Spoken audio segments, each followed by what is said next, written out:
உயர்வு வர வர பிரச்சனை கொஞ்சம் ஜாஸ்தியாத்தான் இருக்கும். நான் அடிக்கடி நேற்றுக்கு அன்னைக்கு பாஸ்டர் மாட்ட சொன்னேன்.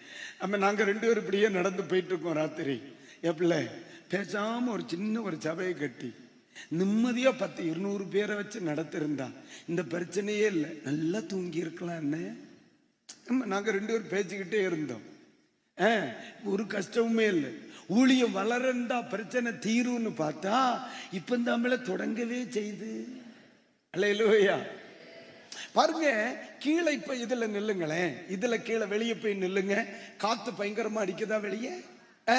சரி, கொஞ்சம் மேல போய் நில்லு, கொண்டு போயிரும். என்ன பில்லரை கட்டி பிடிச்சிட்டு தான் நிக்கணும். அப்ப உயர உயர கொஞ்சம் வேகம் அழுத்தம் எல்லாம் கூடுதலாத்தான் இருக்கும். என்ன சைடு வாக்குல நின்னுட்டு பில்லரை பிடிச்சுக்கிடணும். நமக்கு பில்லர் இயேசுதான். உயர உயர காற்று கூடும், வளர வளர காற்று கூடும். கீழே சிம்பிளா நடக்கலாம், கீழே சிம்பிளா நடக்கலாம். ஆனா மேல சிம்பிளா நடக்க முடியாது. கொஞ்சம் ஜாஸ்தியாத்தான் இருக்கு. இருந்தாலும் நான் நினைச்சதை விட ஜாஸ்தியாத்தான் இருக்கு. பாடுகள் வரும், உயர உயர பாடுகள் வரும், வளர வளர பாடுகள் வரும். தோத்தர வளர்ச்சி வர வர பாடுகள் வரும். மக்களே, இயேசு உன் பக்கத்துல இருக்கிறார். ஒன்னு பிடிச்சு நடந்துக்கோ.